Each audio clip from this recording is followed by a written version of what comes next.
안녕하세요. 노벨상 세계입니다. 본 영상은 인공지능 기술을 활용해서요.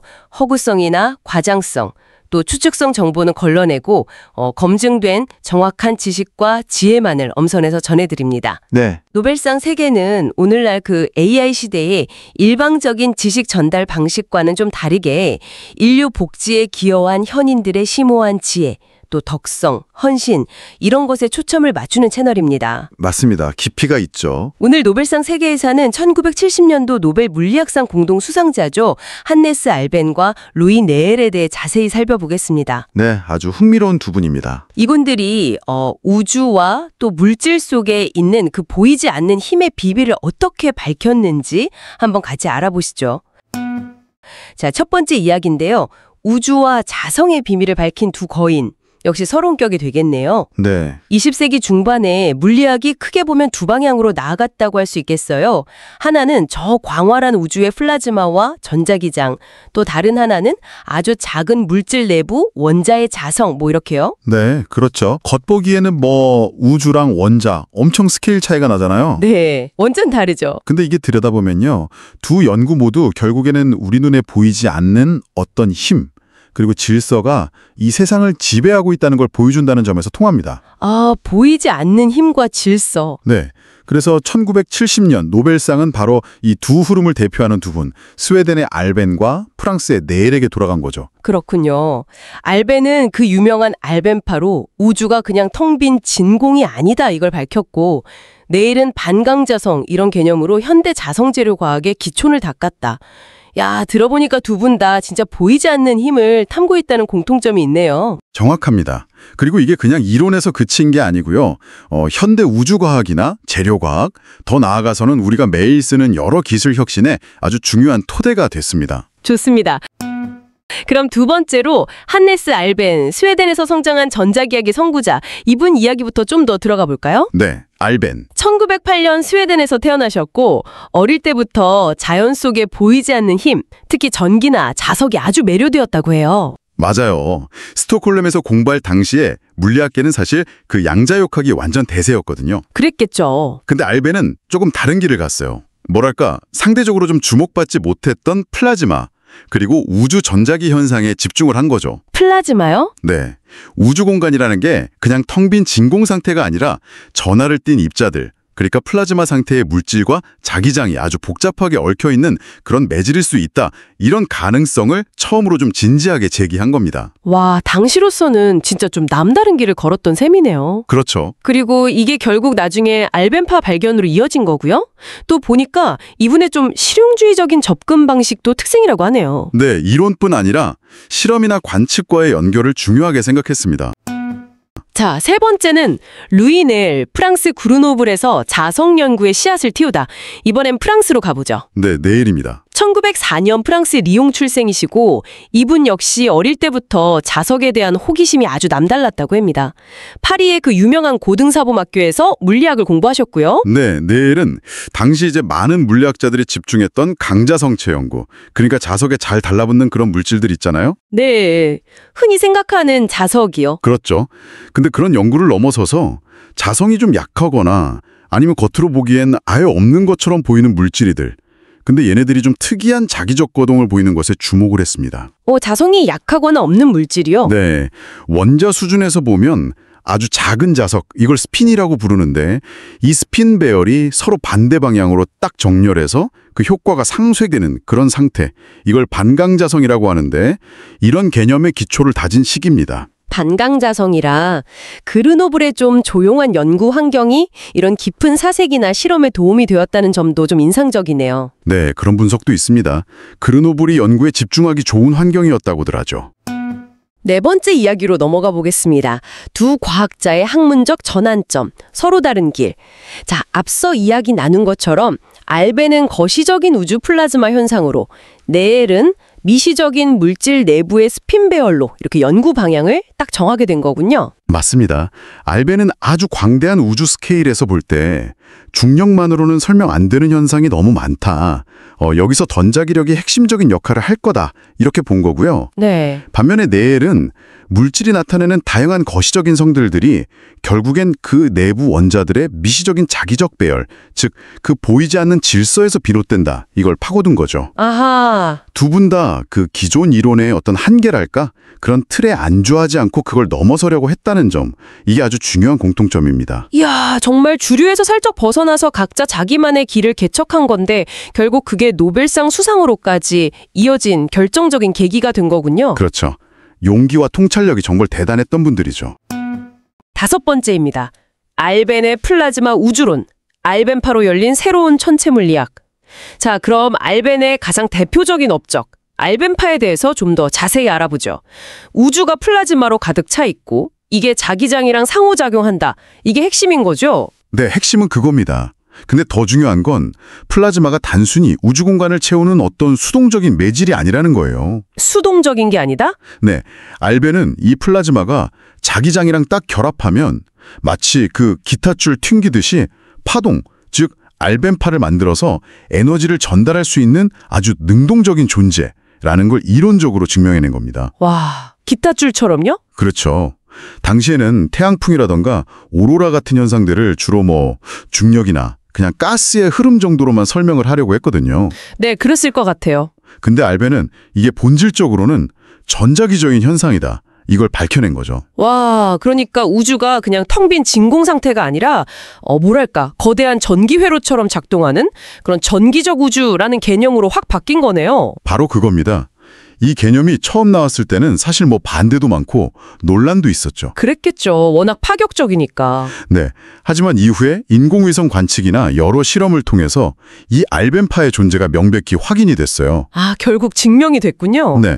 덕분에 우리가 지금 태양 활동을 예측하고 또 우주 방사선으로부터 우주선이나 인공위성을 보호하는 그런 기술들을 개발할 수 있게 된 겁니다. 알벤의 연구는 단순히 새로운 이론 하나 추가한 게 아니고요. 우리가 우주를 바라보는 근본적인 시각 자체를 바꿔놓은 그런 혁신이었던 거죠. 6번째, 네엘의 반강자성 발견입니다. 물질 속에 보이지 않는 질서를 탐구한 건데요. 보통 우리가 자석 생각하면 딱 떠오르는 그 강력한 끌어당김 있잖아요. 네, 그렇죠. 서로 붙는 힘. 네. 근데 네일은 겉으로 보기에는 자성이 거의 없는 그런 물질들 내부를 들여다본 거죠. 아, 그 안을요?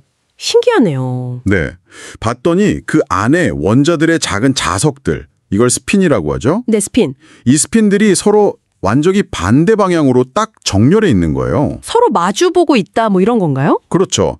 마치 안에서는 막 줄다리기를 하는데 겉으로는 아무 힘도 작용 안 하는 것처럼. 그래서 전체 자기장이 0이 된다. 네, 딱 0이 되는 상태. 이걸 네일이 밝혀낸 겁니다. 와, 이거 정말 기발한 생각이었어요. 네, 바로 그 숨겨진 질서가 반강자성입니다. 근데 여기서 중요한 건요. 네일이 특정 온도, 지금은 이제 네일 온도라고 부르는데 네일 온도. 네, 그 온도에서 이 질서 정연했던 반대 배열이 갑자기 확 무너지거나 뭐랄까 다른 형태로 바뀌는 현상까지 발견했다는 거예요. 온도에 따라 성질이 바뀐다. 그렇죠. 이게 단순히 새로운 자성 종류를 찾았다. 이걸 넘어서는 거죠. 눈에 안 보이는 원자 수준의 배열이 물질 전체의 성질을 어떻게 결정하는지 그 근본적인 걸 보여준 거예요. 와, 그 내부의 질서가 외부 특성을 결정한다니. 정말 흥미로운데요. 그럼 이 숨겨진 질서, 이게 우리 기술에는 어떻게 쓰이나요? 영향력이 상당합니다. 당장 여러분 쓰시는 컴퓨터 하드디스크 같은 거 있잖아요. 자기 저장 장치? 네네, 하드디스크. 그 기술의 뿌리가 바로 여기에 있어요. 이 반강자성 물질은 외부 자기장의 어떤 방해에 좀 덜 민감하거든요. 아, 안정적이군요. 네. 그래서 데이터를 더 작고 또 안정적으로 저장하는 데 아주 유리한 거죠. 그리고 더 나아가서는 전자의 스핀까지 활용하는 스핀트로닉스라는 첨단 기술의 문을 연 셈이고요. 이야, 스핀트로닉스. 잠시 후에 더 이야기 나올 것 같네요. 자, 그럼 7번째입니다. 알벤의 업적이 던진 과학적 의의, 태양풍에서 은하까지. 내일이 물질 속 작은 세계를 봤다면 알벤의 시선을 확 우주로 돌렸죠. 네, 스케일이 다르죠. 그 전까지 우주는 보통 중력이 주인공이다 이렇게 생각했잖아요. 그렇죠. 뉴턴 이후로 쭉 그랬죠. 근데 알벤은 아니다. 우주는 거대한 전기 회로다. 이렇게 선언한 거나 마찬가지예요. 플라즈마랑 자기장이 막 가득 차 있는 역동적인 공간이라고 본 거죠. 맞습니다. 그야말로 우주를 보는 관점 자체를 뒤집어 놓은 혁신이었어요. 예를 들어 태양에서 불어오는 뜨거운 입자 바람, 그 태양풍 있잖아요. 네, 태양풍. 그리고 밤하늘에 보이는 오로라, 또 은하수 전체에 걸쳐 있는 거대한 자기장 구조 같은 것들. 아, 그런 현상들이요? 네, 이런 게 단순한 중력만으로는 설명이 잘 안 된다는 거죠. 알벤은 우주 공간을 채운 플라즈마와 자기장의 복잡한 상호작용, 그러니까 이 전자기적 힘이 핵심 역할을 한다. 이걸 보여준 겁니다. 우주가 빈 공간이 아니라 에너지가 흐르는 거대한 전기 시스템이다. 와. 네, 그렇게 그림을 그린 거죠. 역동적인 무대라는 걸 입증한 셈입니다. 그럼 이게 그냥 천문학 이론으로만 끝나는 게 아니라 우리 실생활하고도 바로 연결이 되겠네요. 물론이죠. 당장 태양 활동이 좀 격렬해지면 지구 통신망이나 GPS 같은 거 있잖아요. 위성왕법 시스템? 네, 가끔 뉴스에도 나오죠. 그렇죠. 그런 게 교란될 수 있는데 이런 우주 날씨를 예측하고 대비하는데 알벤의 모델이 아주 기초가 돼요. 아, 우주 날씨 예보 같은 거요? 네. 그리고 인공위성이나 우주선 안전운행에도 필수적이고요. 더 나아가서는 미래 에너지로 기대하는 핵융합 발전 연구 있죠. 네, 핵융합? 거기서도 플라즈마를 어떻게 가두고 제어하느냐. 이게 핵심인데 그 이론적 기반을 제공하고 있습니다. 자, 그럼 8번째입니다. 넬의 이론이 확장한 현대 자성학, 나노기술과 스핀트로닉스로의 연결. 아까 스핀트로닉스 잠깐 나왔었는데 넬의 반강자성 연구가 구체적으로 어떻게 이 첨단 기술로 이어졌는지 좀 더 자세히 설명해 주실 수 있나요? 네. 그 넬의 연구는 말이죠. 물질의 자성을 원자 하나하나 수준에서 우리가 제어할 수 있다. 이런 아이디어를 준 거예요. 원자 수준에서요? 네. 마치 레고 블록 조립하듯이 우리가 원하는 자기적 성질을 설계할 수도 있겠다. 이런 가능성을 열어준 거죠. 와, 레고 블록처럼? 이게 이제 스핀트로닉스라는 분야로 이어진 건데요. 전자는 기본적으로 두 가지 성질이 있거든요. 전하, 그러니까 전기가 흐르는 성질하고 스핀, 아까 말한 그 작은 자석 같은 성질. 네, 전하와 스핀. 스핀트로닉스는 이 두 가지를 동시에 정보 처리에 활용하는 기술이에요. 동시에요? 전하만 쓰는 게 아니고요. 그렇죠. 기존 반도체는 주로 전하만 썼잖아요. 근데 스핀까지 쓰면 훨씬 더 작고 빠르면서도 전력 소모는 확 줄일 수 있는 그런 차세대 메모리나 컴퓨터 칩 개발이 가능해지는 거죠. 그 핵심 원리가 되는 겁니다. 이야, 전자의 스핀까지 정보를 저장하고 처리하는 데 쓴다니 이건 뭐 방식 자체가 달라지는 거네요. 대단한데요. 혹시 다른 응용 분야도 있을까요? 그럼요.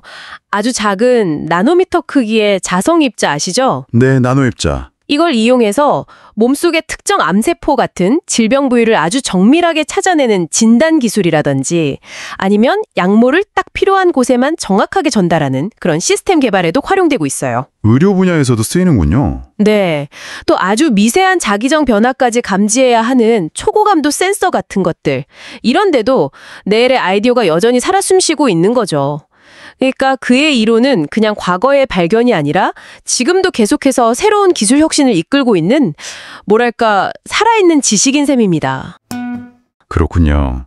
자, 그럼 9번째입니다. 1970년 노벨상 수상 당시의 반향과 논쟁, 과학계의 시각. 이렇게 대단한 업적들인데 당시에 노벨상을 받을 때 약간의 논란 같은 것도 있었다고 들었어요. 어떤 이야기들이었나요? 네, 맞아요. 특히 알벤 쪽이 좀 그랬습니다. 그의 그 전기적 우주 개념 있잖아요. 네, 우주는 전기회로다. 이게 당시 학계를 거의 지배하던 중력 중심의 우주 모델하고는 정면으로 부딪히는 거였거든요. 그래서 일부에서는 너무 전자기력의 역할을 과대평가하는 거 아니냐 이런 비판이 있었죠. 아, 기존의 생각과 너무 달라서 그랬군요. 네, 우주는 기본적으로 중력이 다스린다 이런 생각이 워낙 강했으니까요. 그런데 시간이 지나면서 인공위성 관측 기술이 막 발달했잖아요. 그렇죠. 실제로 우주 공간에서 강력한 전류라던가 자기장이 막 관측되기 시작하면서 알벤의 예측들이 이거 진짜 맞는 거 아니야? 이렇게 사실로 확인되기 시작한 거죠. 아, 관측 증거들이 나오면서. 네.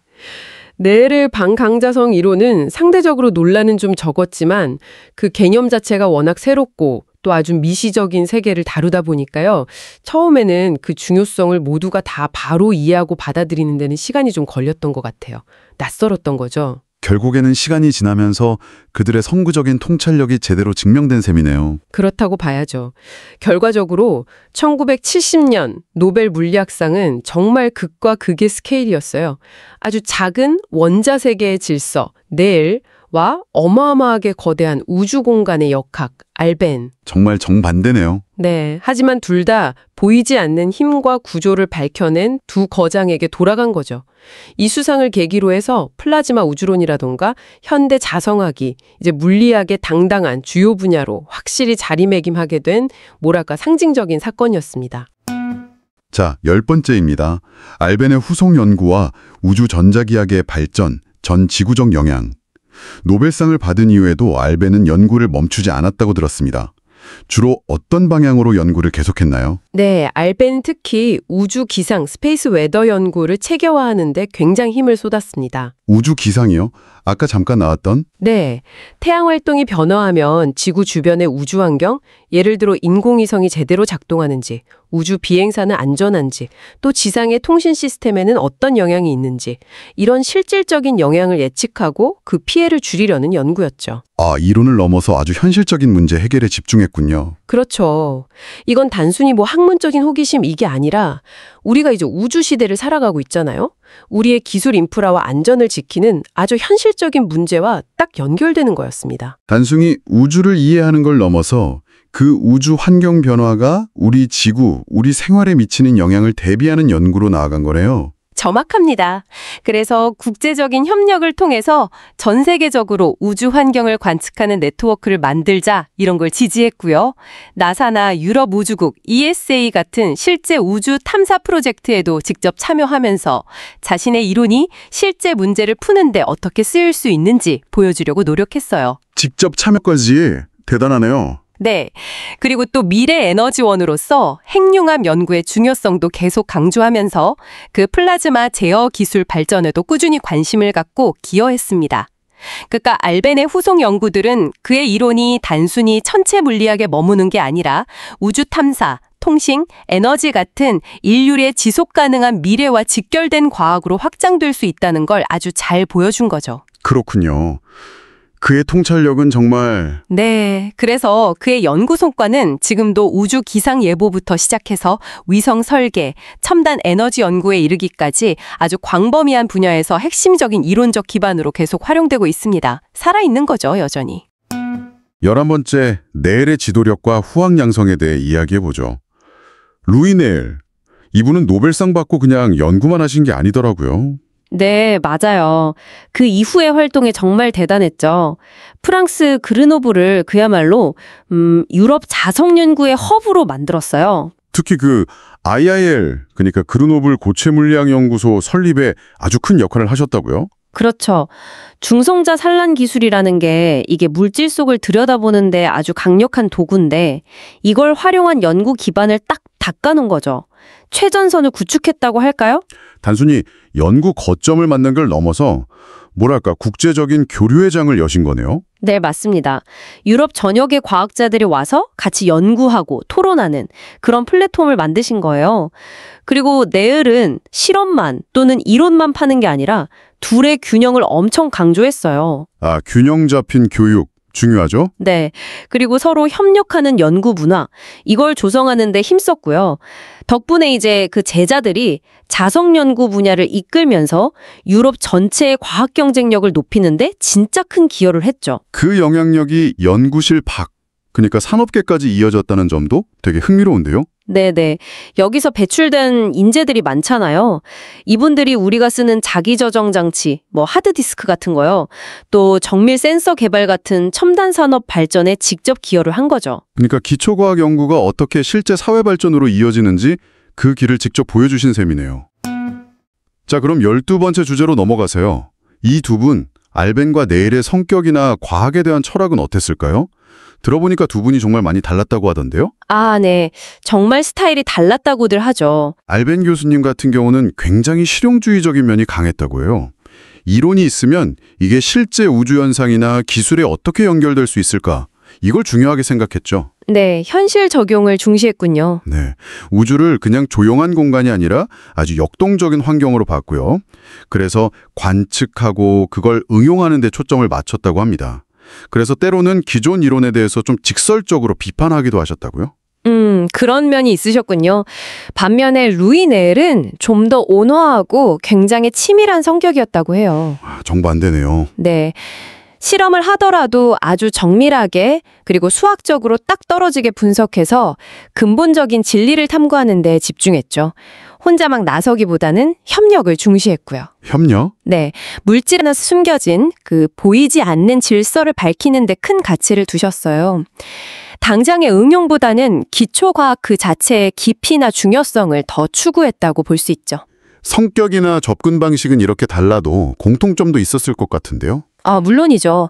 두 분 다 기존의 틀에 갇히지 않고 그걸 넘어서려는 용기가 대단했고요. 그렇죠. 그게 중요하죠. 그리고 과학적 진실을 알아내기 위해서 끝까지 파고드는 집념. 이건 정말 똑같았다고 봐야죠. 과학이라는 게 현실 문제를 해결하는 도구이면서 동시에 순수한 진리를 탐구하는 길이라는 걸 이 두 분이 잘 보여준 것 같아요. 그렇죠. 그럼 13번째로 이분들의 과학사적 위상을 한번 짚어볼까요? 20세기 중반 물리학의 지형을 바꾼 인물들이라고 할 수 있는데요. 네, 먼저 알벤 교수님 이야기를 해보면 그전까지는 우주하면 다들 중력만 생각했잖아요. 네, 거의 그랬죠. 근데 알벤은 아니다. 전자기 상호작용이랑 플라즈마가 중요하다. 이렇게 판을 바꾼 거예요. 우주 대부분이 플라즈마 상태인데 이 플라즈마의 역할을 밝혀내면서 우주 과학을 그냥 이론이 아니라 실제 응용 가능한 학문으로 성장시킨 거죠. 일종의 기폭제 역할을 한 셈이에요. 맞아요. 우주를 보는 관점 자체를 바꿔놓은 거죠. 네엘의 경우는 우리가 아는 일반적인 자성 외에도 그 반자성이나 반강자성 같은 새로운 개념들을 이론적으로 정립했어요. 반자성, 반강자성. 좀 생소하긴 한데 이게 중요한 건가요? 이게 굉장히 중요해요. 물질의 자기적인 성질을 훨씬 더 깊고 다양하게 이해할 수 있게 된 거거든요. 이게 나중에 지금 우리가 얘기하는 나노기술이나 스핀트로닉스 같은 첨단 산업의 이론적 기초가 됐어요. 스핀트로닉스요? 네, 전자의 스핀 성질을 이용하는 전자공학 분야인데요. 그러니까 네엘의 기초 연구가 없었다면 이런 첨단 기술 발전이 어려웠을 수도 있다는 거죠. 기초 과학의 성취가 어떻게 기술 혁신으로 이어지는지 보여주는 정말 좋은 사례예요. 와, 정말 그렇네요. 한 분은 거시적인 우주를, 다른 한 분은 미시적인 물질 세계를 깊게 파고들었지만 두 분 다 기존의 패러다임을 깨고 20세기 과학의 스케일과 주제 자체를 확장시킨 거네요. 20세기 중반의 전환점을 상징하는 인물들이라고 해도 될 것 같습니다. 14번째로 넘어가서 그렇다면 그분들의 유산이 오늘날 우리에게 구체적으로 어떻게 영향을 미치고 있을까요? 이게 또 중요하잖아요. 네, 그렇죠. 알벤의 유산부터 살펴보면 이 플라즈마 우주론 덕분에 우리가 지금 우주 날씨를 예측할 수 있게 됐어요. 우주 날씨요? 네, 태양풍 같은 게 인공위성이나 통신에 영향을 주잖아요. 이런 걸 예측하고 대비하는데 알벤의 이론이 기본이 되는 거죠. 또 행성 탐사선을 설계하거나 보호하는 데도 필수적이고요. 핵융합 연구에도 영향을 줬다고요? 맞습니다. 미래 에너지원으로 기대되는 핵융합 연구에 이론적 기반을 제공하기도 했어요. 그러니까 우주 탐사뿐만 아니라 지구 환경 이해와 미래 에너지 문제 해결에도 중요한 도구를 남기신 거죠. 네엘의 유산도 정말 우리 생활 곳곳에 스며들어 있는데요. 당장 우리가 쓰는 컴퓨터 하드디스크, 스마트폰 메모리 같은 데이터 저장 장치 기술 발전에 네엘의 이론이 핵심이에요. 매일 쓰는 기술들이네요. 그렇죠.